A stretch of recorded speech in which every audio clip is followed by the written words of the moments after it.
Universe நேயர்களுக்கு எனது அன்பான வணக்கத்தை தெரிவித்துக் கொள்கிறேன் தோழர்களே. நீங்கள் அத்தனை பேரும் உத்தமர் தானா சொல்லுங்கள்.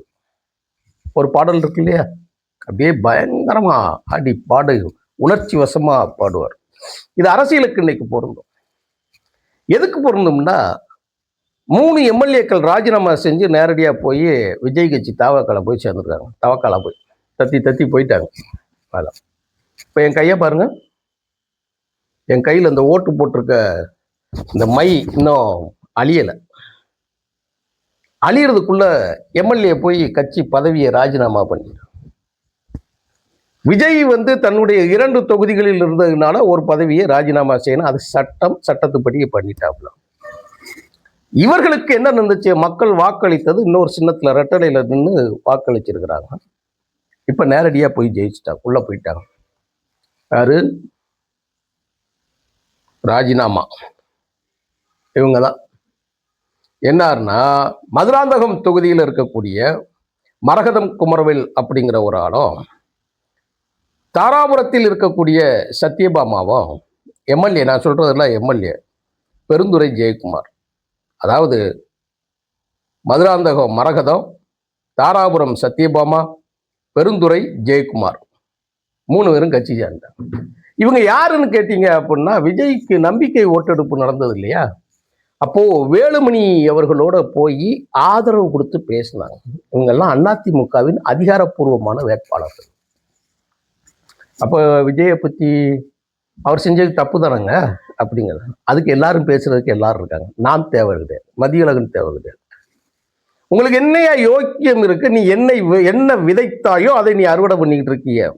அதை அறுவடை செய்வதற்கு இழந்தவர்கள் இன்று அந்த நிலையில் இல்லாத காரணத்தினால், அவர்களை நீங்கள் அழித்தொழிக்கிறதுக்கு முற்பட்ட காரணத்தினால், எங்கிருந்தோ ஒருத்தன் ஒரு இழிவான ஆள்கிட்ட நீங்க எல்லாம் தோக்கக்கூடிய நிலைமை. அதான் அரசியல். அதுதான் அரசியல். இது அப்படியே நின்றாது.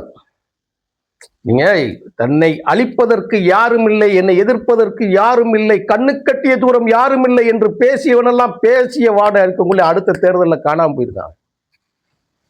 ஆமா, கலைஞர் கருணாநிதி அந்த வார்த்தையை பயன்படுத்தினார், போயிட்டாரு. ஜெயலலிதா அவர்கள் அந்த வார்த்தையை பயன்படுத்தினார், மெதப்புல. இப்ப முக ஸ்டாலினா அதான். நீங்க எனக்கு எதிரிகளே கிடையாது, எங்களுக்கு ஒண்ணுமே கிடையாது. நாங்க செஞ்சிருக்கோம், மக்களை செஞ்சிருக்கோம், வச்சிருக்கோம். நீங்க வார்த்தைகள் பயன்படுத்துவதுதான். நீங்கள் எத்தனை கட்சிகளை நீங்கள் அழித்து ஒழித்தீர்கள், எத்தனை கட்சிகளை நீங்கள் உடைத்தீர்கள், எத்தனை பேர் அதிகாரத்தில் இருப்பவர்கள் பதவியை பிடுங்கினீர்கள், ஆசை வார்த்தை கூட்டி வளைத்தீர்கள். இன்னைக்கு உங்களுக்கு நடக்குது. யாரோ ஒருத்தர் நடக்கு. எங்கிருந்தோ வந்தான்னு சொல்லுவாங்கல்ல, இடைசாதி அவன் என்று சொன்னான். உங்களுக்கு பாடல்கள் பாடின எத்தனையோ பாடல்கள். நீங்கள் கல்லெறிய வேண்டும் என்று சொன்னால் முதல் கல்லில் உங்கள் யோக்கியன் ஒருவன் இருந்தால் எடுத்து எறிங்கன்னு சொன்னாப்புல. அது பாக்கியவான்மா. நீ யோக்கியன்னா அந்த விபச்சாரி மீது நீ கல்லெறின்னு சொன்னாப்புல. எஸ், அப்படித்தான். நீ என்ன ரொம்ப வருத்தப்படுவீங்க? ரொம்ப இந்த காட்சியை பார்க்கவா நாங்கள் அரசியல் இருக்க? யாரு? திமுக தலைவர் ஸ்டாலின் பேசியிருக்கிறார். தோழர் ஸ்டாலின் அவர்களே, நீங்க எந்த கட்சியை உடைக்கல? அதிமுக இந்த அளவுக்கு சின்ன பின்னமா போயிருக்கிறதுக்கு காரணம் எடப்பாடியே. நீ என்னையா செய்யல? ஓபிஎஸ் இன்னைக்கு திமுக இருக்காப்ல, உதயசூரியன் சின்னத்துல இருக்காரியா. தமிழ்நாட்டின் முதலமைச்சராக இருந்தவர் ஓபிஎஸ். 3 முறை முதலமைச்சராக இருந்த போது கூட ஒரு பொழுது கூட முதலமைச்சர் நாற்காலியில் உட்காராத ஓபிஎஸ். நன்றிக்கும் விசுவாசத்துக்கும் பெயர் போனவர். அதுதான் ஜெயலலிதா அவர்கள் சொன்னார், பரதனை போல என்கிற வார்த்தையை பயன்படுத்தினார். நான் வெறும் தொண்டனாக இருந்து கொள்கிறேன், எனக்கு எந்த விதமான பதவியும் தேவையில்லை என்கின்ற நிலைக்கு இறங்கி வந்த பிறகு கூட கடைக்கண் பார்வை காட்டாத கபோதினி, தமிழ்நாட்டின் முதலமைச்சராக இருந்த ஒருத்தர் அடுத்த கட்சி சின்னத்துல போய் ரெட்டையில நின்னவ உதயசூரியன்ல இருந்து இன்னைக்கு ஜெயிச்சு வந்திருக்காப்புல. ஆமா, ஆனால் அந்த பாவத்தை செய்த புண்ணியம் திமுகவுக்கும் சேரும். எப்படி சொல்றேன் தெரியுமா? நீங்க பிஜேபி எல்லா இடங்கள்லயும் போய் மிகப்பெரிய அதிகாரங்கள்ல முதலமைச்சரான கெஜ்ரிவால் அழுததெல்லாம் மறந்துடாதீங்க. வெளிப்படையா அழுதார். டெல்லியின் முதலமைச்சராக இருந்தவர் சிறைச்சாலைக்கு போய் வந்த பிறகு எனக்கு நீதி கிடைக்கவில்லை என்பதற்காகவே கண்ணீர் விட்டு அழுத காட்சியை பத்திரிகைக்காரர்கள் மத்தியில் நடந்ததை பார்த்தோம். நீங்க ஒரு முதலமைச்சர் கண்ணீர் சிந்தக்கூடிய நிலைமை இருக்கு என்று சொன்னால் சாதாரண மக்களோட கெதி என்ன என்று தெரிந்து கொள்ள வேண்டும். சும்மா அரசியலை நீங்கள் அனைவரும் ரொம்ப அசால்ட்டா நீங்க நினைச்சுக்கிட்டு இருந்தீங்கன்னா ஒரு நாள் நீங்கள் கத்தி கதறும் போது கூட எவனும் உங்கள் பக்கத்தில் வந்து நிற்க மாட்டாங்க. முதலமைச்சரே கதறி அழுதான்.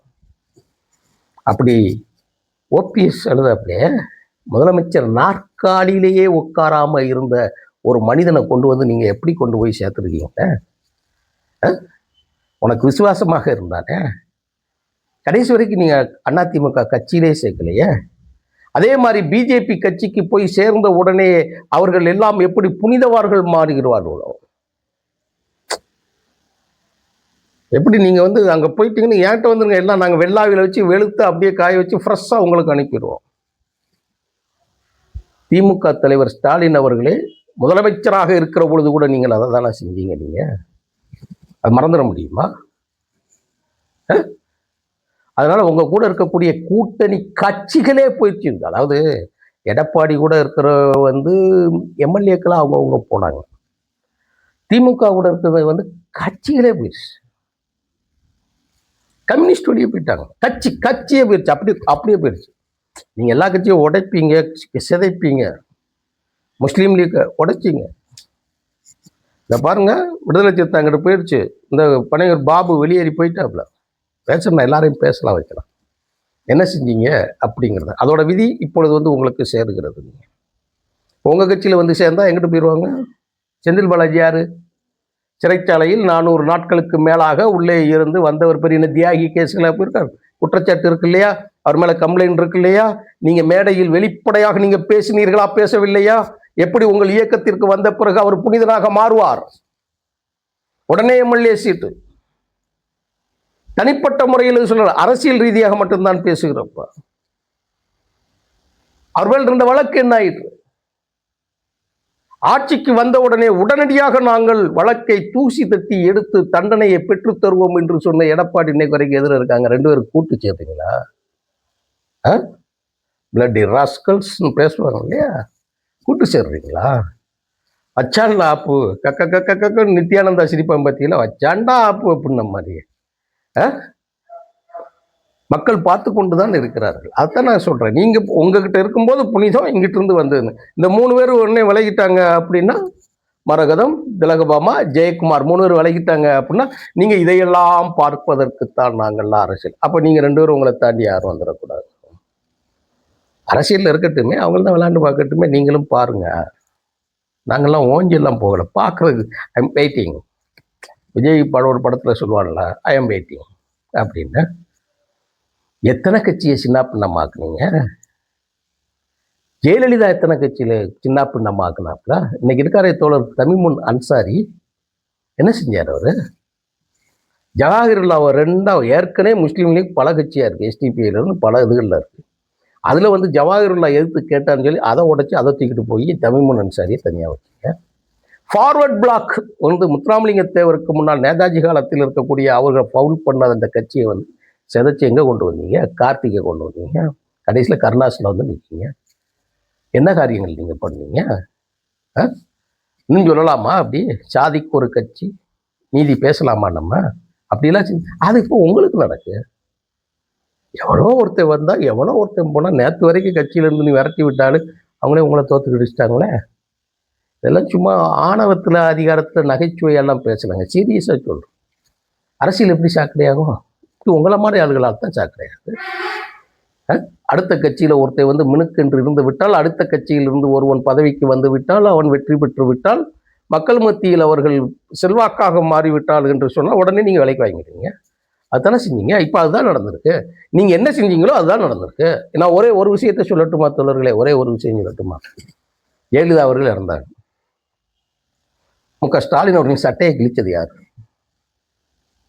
இன்னும் 5 நாளில், 1 வாரத்தில் ஆட்சி கலைஞர்கள் பேசினது யார்? காலம் காத்திருந்து பதில் சொல்லும். யாரு? எடப்பாடி என்ன செஞ்சா? எடப்பாடிக்கு இப்ப என்ன நடந்துட்டு இருக்கு? காலம் காத்திருந்து பதில் சொல்லும். அதே சசிகலா ஒரு ஓரமா இருக்கிறாங்க. நீங்க எல்லாம் இந்த கண்ணுக்கு முன்னாலேயே நீங்கள் உங்கள் இயக்கம் தரைமட்டமாக ஆகக்கூடிய காட்சி. என்ன கவலை தெரியுமா? பேரறிஞர் அண்ணாவின் பெயரை தாங்கிய கட்சி, புரட்சி தலைவர் எம்ஜிஆர் உருவாக்கிய கட்சி, அது பலரால் சிதைக்கப்படுகிறதே என்கின்ற நினைக்கிற போது திராவிட இயக்கத்திற்கும் தமிழக மக்களுக்கும் ஒரு எல்லை காவலாக இருக்கக்கூடிய ஒரு கட்சி அழிகிறதே. 2 திராவிட இயக்கங்களுக்கு இடையில் இன்னொரு திராவிட இயக்கமாக இப்பொழுது தாவேகா வந்திருக்கிற நிலைப்பெறும் என்று நான் நம்புறேன். நடக்கட்டும், பார்ப்போம். இன்னும் ஒரு 2 தேர்தல் பார்க்கலாம், அதுகளை முடிச்சுட்டு எப்படி இருக்குன்னு பார்ப்போம். அதுகள்லாம் ஆனால் அந்த கட்சி அழிந்து விடக்கூடாதே அப்படிங்கிற நினப்புல தான் இருக்கோம். நீங்க காட்டிய பாதையில தானே இப்ப 2 பேரும் கூட்டு சேர்றதுக்கு முயற்சி பண்ணி அம்பலப்பட்டு போய் நிற்கிறீர்கள். அதுக்கு இவங்க போனா போயிட்டு போறாங்க. இன்னொரு எலெக்ஷன் நடந்துட்டு போகுது. நம்ம எதுக்கு கவலைப்படணும்? ஸ்வீட் அது, கொண்டாடு, நம்மளும் கொண்டாடும். நன்றி, வணக்கம் தோழர்.